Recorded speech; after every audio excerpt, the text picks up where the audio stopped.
بسم اللہ الرحمن الرحیم۔ صدر مجلس جناب خالد محمود صاحب، استاد محترم ڈاکٹر شفیق جلندری صاحب، کرنل فاروق صاحب جو خاص طور پر میری ریکویسٹ پر یہاں تشریف لائے ہیں، اور ہمدم دیرینہ جناب راحت نسیم سودروی صاحب، میرے لیے یہ بڑے اعزاز اور افتخار کی بات ہے کہ مجھے بر صغیر کی ایک عظیم ہستی حضرت مولانا ظفر علی خان کے نام سے منسوب اس ادارے میں ایک اہم موضوع پر محترم خالد محمود صاحب کی طرف سے حکم ملا کہ میں اس پر اظہار خیال کروں۔ میں آغاز کرنا چاہتا ہوں خود مولانا ظفر علی خان کے ایک شعر سے کہ وہ ایک ریلیونسی بنتی ہے اس ٹرسٹ کے حوالے سے بھی، اور پھر اس شعر کی جو عظمت ہے آپ نے کئی دفعہ سنا۔ وہ قرآن کی آیت کا ایک ترجمہ ہے، نور خدا ہے کفر کی حرکت پہ خندہ زن، پھونکوں سے یہ چراغ بجھایا نہ جائے گا۔ حضرات محترم، اس شعر کو جس آیت سے منسوب کیا گیا ہے یا جس آیت سے عکس کیا گیا ہے، یہ مضمون قرآن حکیم میں 2 دفعہ دہرایا گیا ہے۔ پہلے سورہ صف میں، میں ایگزیکٹلی اس کا ترجمہ کرنا چاہتا ہوں کہ یہ مرکنین حق چاہتے ہیں کہ اللہ کے نور کو اپنے منہ کی پھونکوں سے بجھا دیں، جبکہ اللہ اپنے نور کو پورا فرمانے والا ہے، اگرچہ کافر کتنا ہی ناپسند کریں۔ یہ سورہ صف کی آیت 8 ہے، اور سورہ توبہ کی آیت 32 بھی اسی مضمون کو قرآن کے دامن میں سموئے ہوئے۔ لیکن اس کی جو اگلی آیت ہے، اس شعر کی تفہیم کے لیے وہ اگلی آیت بڑی اہم ہے۔ اب مولانا ظفر علی خان اور قرآن، یہ تو خود ایک سبجیکٹ ہے، اور اس پر ایک کتاب بھی ہے جو میں نے پڑھی ہے، شاید آپ ہی نے شائع کی ہے یا کسی اور ادارے نے، مولانا ظفر علی خان اور قرآن۔ اتنے زیادہ اشعار مولانا ظفر علی خان جس میں قرآن کی آیات کے ٹکڑے جا بجا نگینوں کی طرح سجے ہوئے۔ اس شعر کے حوالے سے میں اگلی آیت پڑھنا چاہتا ہوں۔ وہی ہے جس نے اپنے رسول کو ہدایت اور دین حق دے کر بھیجا تاکہ اسے سب ادیان پر غالب و سربلند کر دے، خواہ مشرک کتنا ہی ناپسند کریں۔ اب دین اسلام وہ نور ہے اللہ کا جس کے حوالے سے مولانا ظفر علی خان نے کہا کہ پھونکوں سے یہ چراغ بجھایا نہ جائے گا، اور جس دین کے بارے میں یہ سورہ صف کی آیت 10 اور اس کے بعد خالد صاحب 2 اور سورت، سورہ توبہ میں بھی اور سورہ فتح میں بھی اسی مضمون کو دہرایا گیا کہ دین اسلام سب ادیان پر، سب نظاموں پر غالب کرنے کے لیے بھیجا گیا ہے، اور یہ اللہ تعالیٰ کا ارشاد ہے۔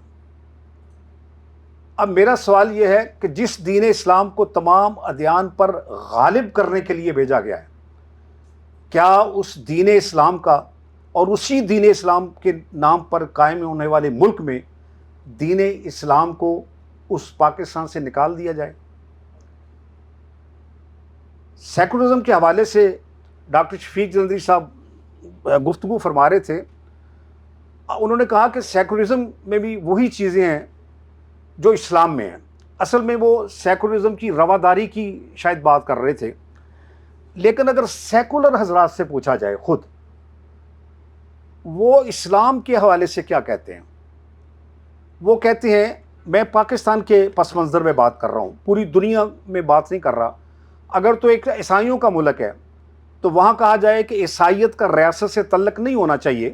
تو یہ ان کا مسئلہ ہے، اور عیسائیت کا کوئی نظام حیات بھی نہیں ہے، اس لیے کہ انہوں نے خود اس نظام حیات کو اس کا کلا کما کر دیا، اس کا گلا گھونٹ دیا جب مسیحیت کو یا عیسائیت کو اس کا ریاست سے تعلق نہ رہا۔ میں چرچ کی بات نہیں کر رہا۔ یہ سمجھیں کہ بعض اوقات یہ کہا جاتا ہے کہ تھیوکریسی، قائد اعظم نے بار بار یہ الفاظ استعمال کیے، خود حضرت علامہ اقبال نے بھی کہا کہ پاکستان میں اگرچہ علامہ اقبال 1938 میں وفات پا گئے، لیکن اس وقت لفظ پاکستان بھی ابھی وہ تو قرارداد لاہور میں بھی نہیں تھا، لیکن میں اس تناظر میں بات کر رہا ہوں کہ خطبہ الہ آباد میں بھی انہوں نے یہ بات کی کہ اسلام میں تھیوکریسی نہیں ہے، پاپائیت نہیں ہے۔ اس میں فرق یہ تھا کہ پاپائیت، عیسائیت میں کچھ لوگ، چرچ والے لوگ از خود حاکم بن جاتے تھے کہ ہم اللہ کی طرف سے حاکم مقرر کیے گئے ہیں، لیکن اسلام میں تو ملوکیت نہیں ہے، بادشاہت نہیں ہے، خلافت ہے، اور رسول پاک صلی اللہ علیہ وسلم کی ہدایت و رہنمائی اور قرآن جو ایک ضابطہ حیات ہے اس کے مطابق خلیفہ بھی اس کے متحد ہے۔ یہ بہت اسلام کی، قرآن کی خوبصورت بات یہ ہے کہ حتیٰ کہ خود رسول اللہ، جب قرآن میں یہ آتا ہے کہ اللہ تعالیٰ کی اطاعت کرو، رسول پاک کی اطاعت کرو، اور پھر آپ میں سے جو آپ کے حاکم ہیں ان کی اطاعت کرو، تو سب سے پہلے اللہ تعالیٰ کی اطاعت ہے، رسول پاک اللہ تعالیٰ کی اطاعت کے پابند ہیں،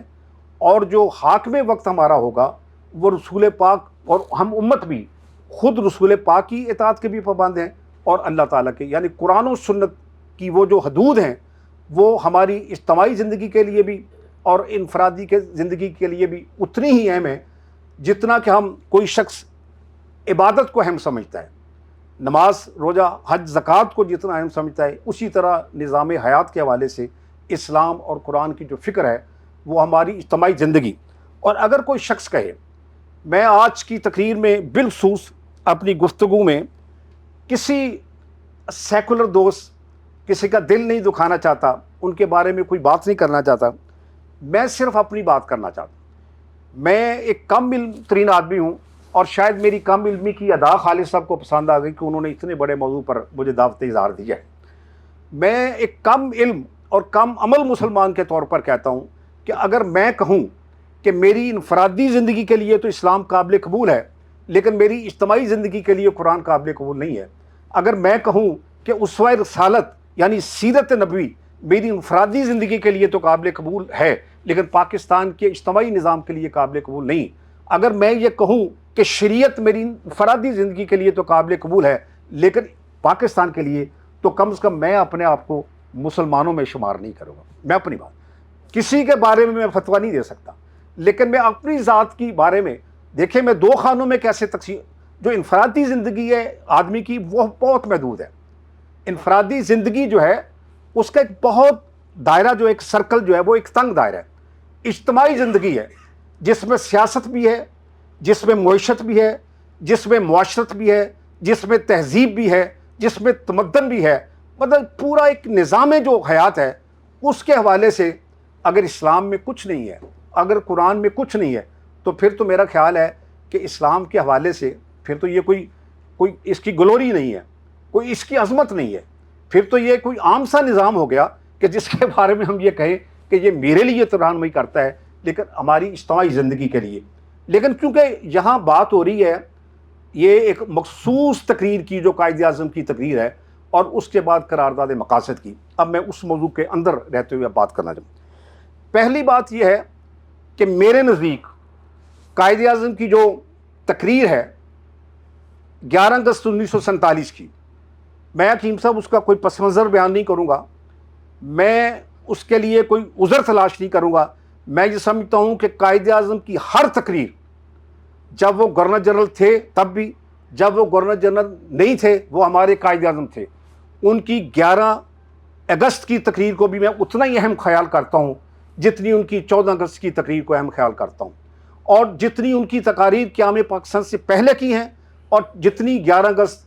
14 اگست اور پھر 11 ستمبر 1948 جب وہ وفات انہوں نے پائی، اس وقت تک جتنے ان کے بیانات ہیں، جتنی ان کی تقاریر ہیں، وہ سب میرے لیے محترم ہیں، اور میں سب کے لیے، ان سب تقاریر کے لیے اپنے آپ کو پابند سمجھتا ہوں۔ بات صرف یہ ہے کہ قائد اعظم کی کسی تقریر کے غلط مفہوم پر میں احتجاج کر سکتا ہوں. اس کے غلط، یہ تحریف قرآن کس کو کہتے ہیں؟ یہ سارا جو مرزیت کا دندہ کیا ہے؟ تعریف قرآن. بات یہ ہے کہ اگر میں قائد اعظم کا مانتا ہوں تو قائد اعظم کی تقریر جتنی محترم ہے 11 اگست کی، اتنی ہی محترم ہے 3 دن بعد 14 اگست کی. یہ بات ان لوگوں کیوں نہیں سمجھتی جو اپنے نقطۂ نظر کو پیش کرنے کے لیے صرف قائد اعظم کی 11 اگست کی تقریر کو تلاش کرتے ہیں. مجھے قائد اعظم کی 11 اگست کی تقریر میں کوئی سکم نہیں نظر آیا، کوئی خلا نظر نہیں آیا. میں اس تقریر کو آپ کے سامنے، اس وقت اس میں متن نہیں ہے، میرے سامنے ہوتا تو میں چوم کر دکھاتا کہ میں 11 اگست کی تقریر کو چومتا ہوں جس میں قائد اعظم نے اسلام کے نقطہ نظر کو پیش کیا جو اقلیتوں کے حوالے سے. میں اب یہ عرض کرنا چاہتا ہوں کہ یہ تھوڑا سا میں نے پیپر ورک تو زیادہ کیا ہے. خالد صاحب پوچھ رہے تھے کہ تقریر کتنی لمبی ہوگی. میں نے ان سے وعدہ کیا کہ میری تقریر آپ ان کاغذات سے یا کتابوں سے اندازہ نہ لگائیں، 30 منٹ یا میکسیمم 35 منٹ میں بات کروں گا، اور جتنی میرا خیال ہے کہ مختصر بات ہوگی اتنی ہی وہ تھوڑی سی اس میں زیادہ کوئی اثر انگیزی کا پہلو ہوتا ہے، اور جتنی لمبی گفتگو ہوتی ہے اس میں ذرا میں خود کہوں گا. میں اصل میں یہ تلاش کرنا چاہتا ہوں قائد اعظم کی 14 اگست کی. یہ میری اپنی کتاب ہے جی، جناح اسلام اور پاکستان، لیکن اس میں نے جو حوالے دیے ہیں یہ ادارہ بزم اقبال نے 4 جلدوں پر اردو میں بھی قائد اعظم کی تقاریر کو شائع کیا ہے اور انگریزی کو بھی، اور انگریزی متن بھی شائع کیا ہے. آپ کا جو بھی ذوق ہے وہ آپ ان کتابوں سے براہ راست پڑھ سکتے ہیں. اگر کوئی حوالہ غلط ہوا تو میں اس کا ذمہ دار قرار پاؤں گا. یہاں جو دوست بیٹھے ہیں وہ اس کی نشاندہی کر سکتے. میں اب 14 اگست کی تقریر، 11 اگست کی تقریر کو تسلیم کرتے ہوئے، اس کی عظمت کو تسلیم کرتے ہوئے، یہ قائد اعظم کے الفاظ ہیں کہ شہنشاہ اکبر نے، لارڈ ماؤنٹ بیٹن نے 14 اگست والے دن جب انتقال اقتدار ہوا تو انہوں نے شہنشاہ اکبر کا ذکر کیا اقلیتوں کے حوالے سے ان کی رواداری کا، کہ تاریخ میں ان کا نام ایک روشن نام ہے کہ انہوں نے اقلیتوں کے حوالے سے ان سے کو جو رواداری ہے، جو حسن سلوک ہے، وہ ایک مثالی حسن سلوک تھا. تو قائد اعظم نے ان سے اختلاف کرتے ہوئے کہا کہ شہنشاہ اکبر نے غیر مسلموں کے ساتھ خیر سگالی اور رواداری کا جو برتاؤ کیا وہ کوئی نئی بات نہیں تھی. اس کی ابتدا آج سے 1300 سال پہلے ہی ہمارے رسول کریم نے کر دی تھی صلی اللہ علیہ وآلہ وسلم. انہوں نے زبان ہی سے نہیں بلکہ عمل سے یہودیوں اور عیسائیوں پر فتح حاصل کرنے کے بعد ان کے ساتھ نہایت اچھا سلوک کیا، ان کے ساتھ رواداری برتی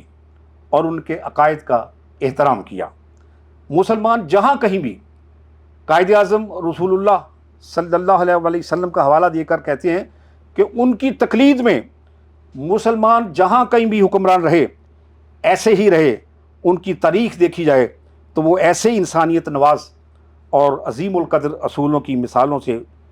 بری پری ہیں جس کی ہمیں تقلید کرنی چاہیے. اب جن حضرات کو 11 اگست کی تقریر میں سیکولرزم نظر آتا ہے ان کو 14 اگست کی تقریر میں کیا نظر آتا ہے؟ اور حضرات محترم، قائد اعظم وہ شخصیت تھے، بلکہ قائد اعظم کے جتنے بھی ساتھی تھے، سردار عبدالرب نشتر، لیاقت علی خان اور علامہ اقبال کو تو میں قائد اعظم کا پیش رو کہتا ہوں. قائد اعظم کے الفاظ ہیں خالد صاحب، میں یہ تاریخی الفاظ دہرانا چاہتا ہوں کہ قائد اعظم نے کہا کہ ابھی مسلمانوں کی سلطنت نہیں بنی، مملکت نہیں بنی. اگر وہ مملکت میری زندگی میں بن جائے اور اس کی حکمرانی، بعض لوگ کہتے ہیں ریاست، نہیں، لفظ حکمرانی ہے کیونکہ یہ سول اینڈ ملٹری گزٹ میں انگریزی میں ان کا بیان چھپا ہے، اس میں لفظ حکمرانی کا ہے، رولرشپ کا لفظ ہے. انہوں نے کہا کہ مجھے اس ملک کی رولرشپ پیش کی جائے یا ورکس آف اقبال پیش کیے جائیں تو میں ورکس آف اقبال کا انتخاب کروں گا. یہ ہے عظمت اقبال قائد اعظم کی نظر میں کہ وہ پیش رو تھے تحریک پاکستان کے. اگرچہ ان کی وفات 1938 میں 1938 میں ہوئی، لیکن وہ اپنا کام مکمل کر کے پاکستان کے حوالے، تحریک پاکستان کے حوالے سے اور پاکستان کے تصور کے حوالے سے. اس کے بعد قائد اعظم علیہ رحمت کے حوالے سے یہ میں کہنا چاہتا ہوں، ایک اور تھوڑا سا حوالہ اقبال کے حوالے سے دے کر، کہ انہوں نے فرمایا، یہ علامہ اقبال کے وہ خطوط ہیں، تقریباً 17 اور بعد میں کو 2 کا اضافہ ہوا، 19 خطوط کہہ لیں، اور یہ وہ خطوط ہیں جو خود قائد اعظم نے مرتب کیے، اس کا پیش لفظ لکھا، اور اسے پیش لفظ میں یہ بات تحریر کی کہ علامہ اقبال ہندوستان کے آئینی مسائل کے حوالے سے جس نتیجے پر پہلے پہنچ چکے تھے، میں بھی غور و تدبر کے بعد، سوچنے کے بعد، فکر کے بعد انہی نتائج پر پہنچا جو علامہ اقبال پہلے جن نتائج پر پہنچ چکے تھے۔ اور اسی حوالے سے انہوں نے کہا کہ یہ جو اپنا اقبال کے خطوط ہیں وہ بہت اہمیت کے حامل ہیں۔ حضرات محترم، میں ایک بات کہنا چاہتا ہوں کہ خطبہ الہ آباد میں یہ نہیں کہ اس سے آپ کوئی غلط مطلب نکال رہے ہیں، یہ ڈاکٹر صفدر محمود کا بھی نقطہ نظر ہے، اور ڈاکٹر شریف المجاہد صاحب جو قائد اعظم اکیڈمی کے سربراہ رہے ہیں کراچی میں، ان کا بھی نقطہ نظر ہے کہ جو تصور خطبہ الہ آباد میں آپ نے پیش کیا تھا 4 صوبوں کے حوالے سے، پنجاب، سندھ، بلوچستان اور سندھ، تو وہ ہندوستان کے وفاق کے اندر رہتے ہوئے بات کی تھی۔ اس سے آپ یہ نہ سمجھ لیں کہ کوئی علامہ اقبال کی عظمت میں کمی آتی ہے۔ علامہ اقبال کی عظمت جو ہے وہ خطبہ الہ آباد ہی ہے، ان کا کلام تو ہے ہی، لیکن ان کے خطبہ الہ آباد میں ایسی ایسی چیزیں کہی گئی ہیں جو مستقل ایک حوالہ ہیں، اسلام کے حوالے سے، مسلم قومیت کے حوالے سے، سیکولرزم کے حوالے سے۔ میں ڈاکٹر صاحب ایک اور بات کہنا چاہتا ہوں کہ اصل میں آپ کا یا جو میرا نقطہ نظر ہے، ایک دفعہ عطاء اللہ قاسمی نے بھی کہا کہ اگر پاکستان کا نام اسلامی سیکولر پاکستان ہو تو یہ بڑی اچھی بات ہے، تو میں نے ان کو بھی جواب دیا کہ پاکستان کا نام اسلامی سیکولر پاکستان رکھنے سے پہلے کسی سیکولر سے پوچھ لے کہ ان کو بھی یہ قابل قبول ہے یا نہیں۔ سیکولر حضرات، ان کا نقطہ نظر یہ نہیں کہ اسلام کی بات کرتے ہیں، وہ کہتے ہیں کہ کسی بھی مذہب کا تعلق ریاست کے ساتھ نہیں ہونا چاہیے، اور جب پاکستان کی بات ہوگی تو ظاہر ہے جس طرح ڈاکٹر صاحب نے فرمایا یا شاید راحت نسیم صاحب بات کر رہے تھے، دونوں کا میں تقریر سن رہا تھا کہ جہاں 85% کے تقریباً مسلمان ہیں، میں پاکستان کی بات کر رہا ہوں، تو جب جہاں یہ بات کی جائے گی کہ مذہب کا تعلق پاکستان کی ریاست سے نہیں ہوگا تو ظاہر ہے اس سے مقصود اسلام کو ہٹ کرنا ہے، وہ اسلام کو ہٹ کرتے ہیں۔ بلکہ سیکولر حضرات کا اپنا تو کوئی مذہب نہیں ہے، اپنا تو کوئی نقطہ نظر نہیں ہے، وہ یہ سمجھتے ہیں، اور قرارداد مقاصد کے حوالے سے اللہ تعالیٰ معاف کرے ایسی باتیں انہوں نے کی ہے، وہ میں آپ کے سامنے پیش کرتا ہوں کہ قرارداد مقاصد سے ساری خرابیاں، پاکستان کے جتنے بھی مسائل ہیں، پاکستان کے اندر جتنی بھی خرابیاں ہیں، جتنی دفعہ بھی یہ حکومتیں ٹوٹی ہیں، اسمبلیاں ٹوٹی ہیں، پاکستان میں آج کے دن تک صحیح معنوں میں ایک جمہوری حکومت قائم نہیں ہو سکی، پاکستان میں بار بار مارشل لگے ہیں، ان سب خرابیوں کی ذمہ دار یہ قرارداد مقاصد ہے۔ یہ ان کا نقطہ نظر ہے، بھلے عجیب و غریب قسم کا نقطہ نظر ہے۔ حالانکہ قرارداد مقاصد کو اگر پڑھا جائے بڑے مطلب بغور، یہ چیز اس میں شامل ہے آئین پاکستان میں۔ آپ بات کر رہے ہیں، بعض کو یہ کہہ دیا جاتا ہے کہ آپ نے شاید کہا کہ انٹیگرل پارٹ یہ ضیاء اللہ کے دور میں بنی۔ پہلی بات یہ ہے کہ یہ 85 کے دور میں انٹیگرل پارٹ 8ویں ترمیم میں ضرور بنی، لیکن یہ قومی اسمبلی کے ذریعے بنی، یعنی ضیاء اللہ کے دور میں جو اقدامات ہوئے تھے اس کو قومی اسمبلی نے توثیق کی تو وہ انٹیگرل پارٹ بنی۔ پہلی بات تو یہ، لیکن ایک دوسری بات یہ ہے کہ میں آج بھی کہتا ہوں کہ یہ انٹیگرل پارٹ نہ بھی ہو دستور پاکستان کا، یہ پریمبل بھی نہ ہو، لیکن جو کچھ اس میں کہا گیا ہے وہ میں آپ کے سامنے زبانی بھی پیش کر دیتا ہوں، کہیں تو میں تحریری طور پر پیش کرتا ہوں، آپ میں سے کوئی بھی دوست اٹھ کر اختلاف بھی کر سکتا ہے، میری رہنمائی بھی کر سکتا ہے۔ اس کا آغاز اس سے ہوتا ہے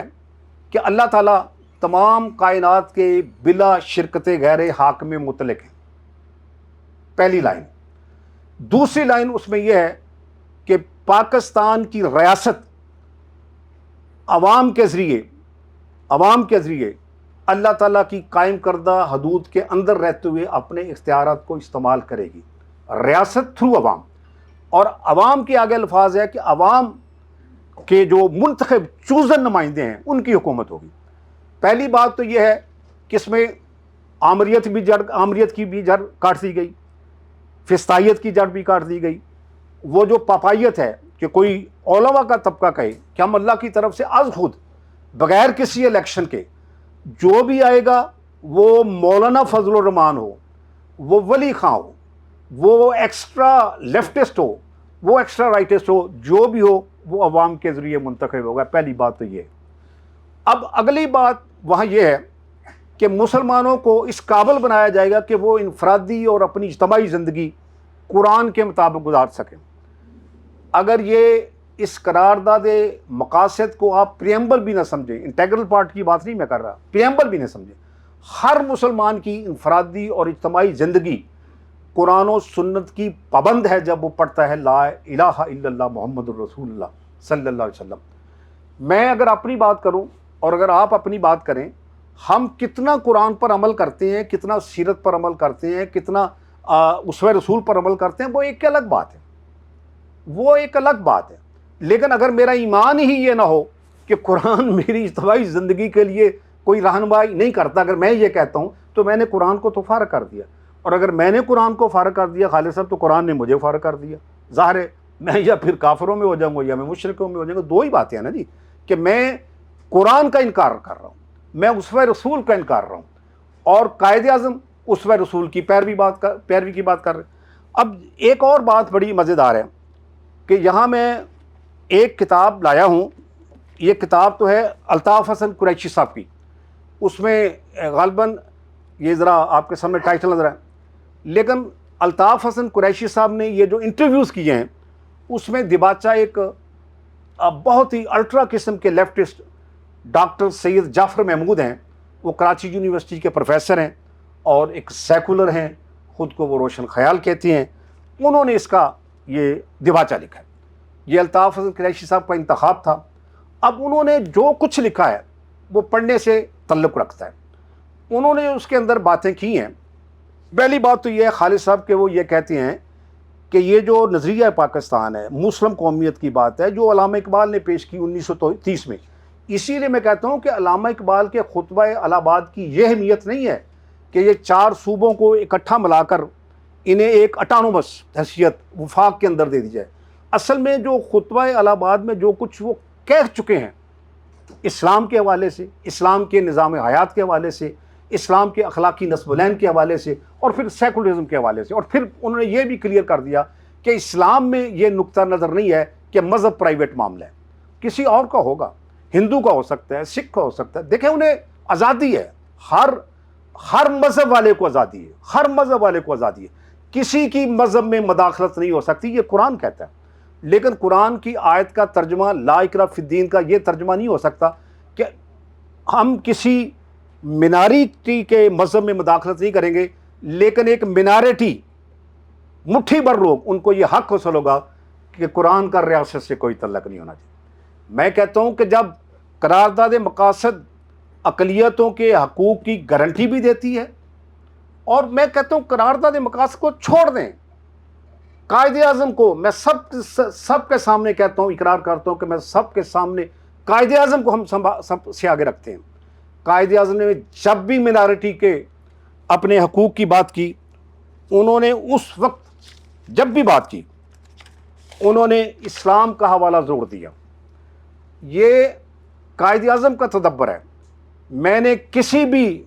اعتبار سے معذرت سے، انتہائی معذرت سے، چاہے وہ مولانا مودودی جیسی بہت باریک شخصیت ہوں، مفسر قرآن ہوں، میں نے اور بڑے بڑے عالم دین ہوں، میں نے ان سے اسلام نہیں سیکھا، میں نے قائد اعظم سے اسلام سیکھا. کیونکہ دیکھیں بڑے بڑے علماء کرام، جمعیت علماء اسلام کے نام کی تنظیم، وہ تو قیام پاکستان کی مخالف تھی. ابو الکلام آزاد، جن کے عالم ہونے میں بھی، جن کے ادیب ہونے میں بھی، جن کے تدبر اور فہم میں کوئی شک، کوئی بندہ انگلی نہیں رکھ سکتا، انہوں نے اسلام کے ہوتے ہوئے مسلم قومیت کی مخالفت کی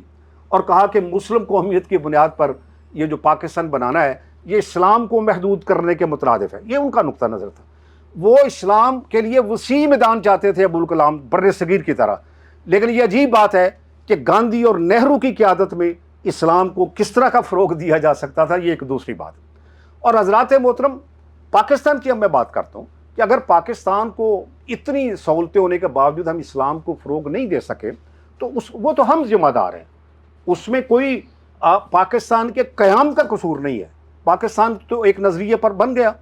اور نظریے کے حوالے سے میں یہ عرض کروں گا کہ نظریہ پہلے ہے کہ قائد اعظم نے کہا، اور یہ تو آپ نے بار بار سنا، قائد اعظم نے کہا کہ جب پہلے شخص نے ہندوستان میں اسلام قبول کیا اسی وقت پاکستان بارز وجود میں آ گیا تھا. بات ہے مسلم قومیت کی. اسی کے آگے ان کے الفاظ ہیں کہ پاکستان مسلم قومیت کی بنیاد پر بنا ہے، اور مسلم قومیت کے تصور کو اقبال نے اجاگر کیا ہے کہ اسلام تیرا دیش ہے، تو مصطفی ہے. اور آپ حیران ہوں گے کہ مولانا ظفر علی خان کا بار بار، یہ نہیں کہ میں مولانا ظفر علی خان کے اس فاؤنڈیشن میں حاضر ہوا ہوں تو مجھے مولانا ظفر علی خان یاد آتے ہیں. میرے پاس ان کا کلیات بھی موجود ہے، اور مجھے ڈاکٹر شفیق چندی صاحب نے بعد میں کتاب آئی تھی زاہد منیر عامر کی، اس میں ذرا آسانی ہو جاتی ہے، تو میں نے ایک شعر ان کا تلاش کیا ہے. کچھ لوگ یہ کہتے ہیں کہ ملت ہے وطن سے، حالانکہ ہے فرمودہ شاہ دوسرا اور. کچھ لوگ یہ کہتے ہیں کہ ملت ہے وطن سے، حالانکہ ہے فرمودہ شاہ دوسرا اور. اور یہی تھا اقبال کی فکر کہ بازو تیرا توحید کی قوت سے قوی ہے، اسلام تیرا دیس ہے، تو مصطفی ہے. حضرات، علامہ اقبال نے ایک بڑی اچھی بات کہی. انہوں نے کہا کہ جو نسبت انگلستان کو انگریزوں سے ہے،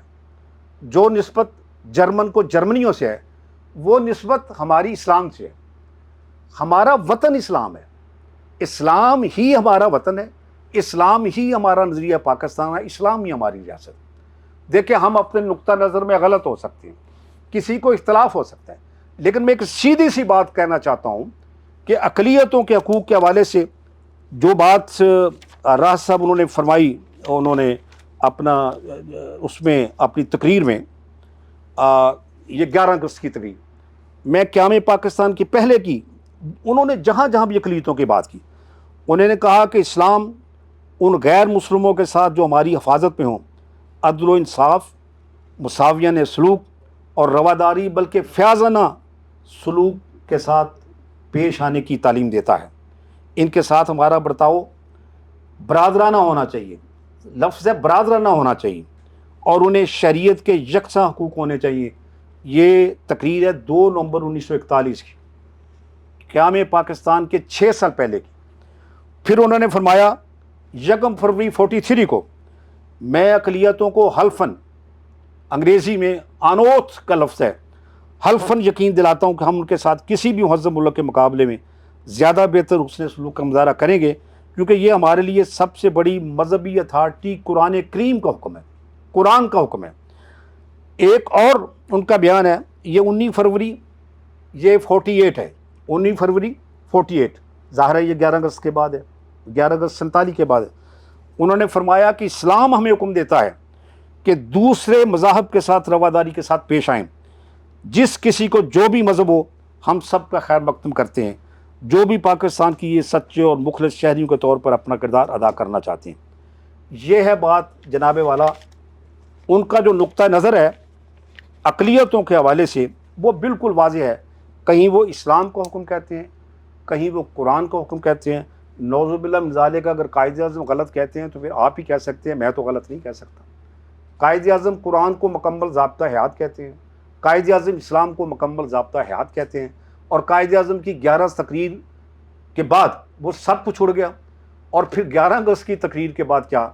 میں لفظ نہیں، میں نے کیونکہ وعدہ کیا اپنے آپ سے بھی، اور خالد صاحب کو بھی میں کہہ رہا تھا، ایک تو میں یہیں اپنی تقریر کو ختم کرنا چاہتا ہوں، اور دوسرا یہ میں کہنا چاہتا ہوں کہ مجھے پھر ظفر علی خان یاد آ گئے ہیں. انہوں نے کہا کہ تہذیب نو کے منہ پہ وہ تھپڑ رسید کر جو اس حرام زادی کا حلیہ بگاڑ دے. ذرا غور فرمائیں کہ تہذیب نو کے منہ پہ وہ تھپڑ رسید کر جو اس حرام زادی کا حلیہ بگاڑ دے. لفظ حرام زادی کو اس انداز میں شعر میں استعمال کر کے کہ آپ کا کوئی ہوتا ہے نا کہ ایک بڑا یہ ایک مطلب مورل آپ سمجھتے ہیں کہ اس انداز میں انہوں نے پیش کیا کہ دلیل یہ دی ہے کہ جو اس کا حلیہ بگاڑ دے. کیونکہ یہ تہذیب نو نے ہمارے معاشرے کا حلیہ، تو اسے زناٹے دار تھپڑ مارنا چاہیے۔ اور قائد اعظم کی اب وہ تقریر 25 جنوری، اچھا بعض اوقات یہ کہہ دیا جاتا ہے کہ قائد اعظم نے 11 اگست کی تقریر خالد صاحب دستور ساز اسمبلی میں کی تھی، تو قائد اعظم نے 14 اگست کی تقریر بھی دستور ساز اسمبلی میں کی تھی، لیکن میں نے یہ کہا کہ میرے لیے قائد اعظم کی یہ اہمیت نہیں ہے کہ وہ گورنر جنرل تھے، میرے لیے یہ اہمیت ہے کہ وہ قائد اعظم تھے۔ قائد اعظم اگر آج زندہ ہوتے، وہ سڑک پر کھڑے ہو کر جو بات کرتے وہ بھی قائد اعظم کا قول تھا، وہ اس حال میں کھڑے ہو کر کہتے وہ بھی قائد اعظم کا قول تھا، وہ کسی گراؤنڈ میں کھڑے ہو کر خطاب کر رہے ہوتے وہ بھی قائد اعظم کا قول تھا۔ انہوں نے 25 جنوری 1948 11 اگست کے بعد کی بات، 11 اگست 47 کے بعد کی بات کر رہا ہوں، انہوں نے کراچی بار ایسوسی ایشن وکلا سے خطاب کرتے ہوئے کہا 25 جنوری کو کہ میں ان لوگوں کی بات سمجھنے سے قاصر ہوں جو شرارت سے، مسچیویس، مفسدانہ، شر انگیزی سے یہ پراپیگنڈا کر رہے ہیں کہ پاکستان کے دستور کو شریعت پر استوار نہیں کیا جائے گا۔ میں ان کی بات سمجھنے سے قاصر ہوں۔ اگلا فقرہ، اسلام کے اصول آج بھی زندگی پر اسی طرح قابل اطلاق ہیں جس طرح 1300 سال پہلے تھے، اور یہ جو 1300 سال پہلے کی بات ہے یہ قائد اعظم نے مختلف تقاریر میں تکرار کے ساتھ کہی ہے کہ کسی کو یہ اندازہ نہ ہو کہ بھائی 1300 سال کے اگر اسلام کے پہلے کے اصول ہیں تو وہ قدامت کی بات ہے۔ اور میں نے سر یہ جو کتاب ہے نا، میں کتاب اس لیے لایا تھا کہ وہ ڈاکٹر سید ظفر احمد یہ کہتے ہیں کہ یہ جو کہنا ہے کہ پاکستان اسلام کے نام پر بنا ہے، یہ قدامت پسندوں کی بات ہے، یہ قدامت پسندوں کا نقطہ نظر ہے۔ حضور یہ تو اقبال نے کہا ہے، یہ تو ایک قائد اعظم نے فرمایا ہے۔ بات لمبی ہو جائے گی، صرف میں علامہ اقبال کے اس خطبہ الہباد کا، جس طرح میں نے کہا کہ میرا ذرا نقطہ نظر وہ ریاستوں کے حوالے سے اور ہے، لیکن اس کی جو قیمتی ترین بات ہے انہوں نے فرمایا، یہ میں کیا واقعی مذہب ایک نجی معاملہ ہے؟ علامہ اقبال فرما رہے ہیں سر 1930 کے قدم، اور آپ بھی یہی چاہتے ہیں کہ ایک اخلاقی اور سیاسی نصب العین کی حیثیت سے اسلام کا بھی وہی حشر ہو جو مغرب مسیحیت کا ہوا۔ کیا یہ ممکن ہے کہ ہم اسلام کو بطور ایک اخلاقی تخیل کے تو برقرار رکھیں، لیکن اس کے نظام سیاست کے بجائے ان قومی نظامات کو اختیار کر لیں جن میں مذہب کی مداخلت کا کوئی امکان باقی نہیں رہتا؟ سیکولرسٹ یہی کہتے ہیں نا کہ مذہب کی اسلام میں نا ریاست میں کے امور میں مداخلت نہیں ہونا چاہیے۔ تو علامہ اقبال یہ فرما رہے ہیں کہ کیا واقعی مذہب کی ریاست میں مداخلت نہیں ہونی چاہیے؟ یہ دعویٰ کہ مذہبی واردات محض انفرادی اور ذاتی واردات ہیں اہل مغرب کی زبان سے تو تعجب انگیز معلوم نہیں ہوتی، جو ڈاکٹر شفیق صاحب کہتے ہیں، لیکن آن حضرت صلی اللہ علیہ وسلم کہ واردات مذہب کی حیثیت جیسے کہ قرآن پاک میں ان کا اظہار ہوا ہے اس سے قطعاً مختلف ہے۔ یہ محض حیاتی نوع کی واردات نہیں ہے جس کا تعلق صرف صاحب واردات کے اندرون سے ہو، لیکن اس کے گرد و پیش کی معاشرت پر ان کا کوئی اثر نہ ہو۔ اسلام گرد و پیش کی معاشرت کے لیے آیا ہے، گرد و پیش کی سیاست کے لیے آیا ہے، گرد و پیش کی معیشت کے لیے آیا ہے۔ اور آخری تقریر قائد اعظم نے جو فرمائی کسی بھی تقریر میں، وہ 1 جولائی 1948 کی ہے اسٹیٹ بینک میں انتخاب کرتے ہوئے، اور اس کا مفہوم یہ ہے کہ ہمیں پاکستان کا ایک ایسا معاشرتی اپنا معاشی نظام بنانا چاہیے جو اسلام کے معاشرتی انصاف پر بیس کرے، یہ انہوں نے فرمایا۔ اور پھر انہوں نے کہا کہ یا اسلام کا معاشی نظام کہہ لیں، اس کے سوشل جسٹس پر بیس کرتے ہوئے، اور اس نظام کو پھر دنیا کے سامنے ایک ماڈل کے طور پر پیش کرنا چاہیے، یعنی وہ پاکستان تک ان کے تو عزائم ظاہر ہے، قائد اعظم کے عزائم اپنے قد و قامت کے مطابق تھے، اور ہمارے جو عزائم ہیں وہ ہمارے پست قامتی کے برابر ہیں۔ میں انہی الفاظ کے ساتھ اجازت چاہتا ہوں، اپنی کم علمی کا اعتراف کرتے ہوئے، وما علینا الا البلاغ۔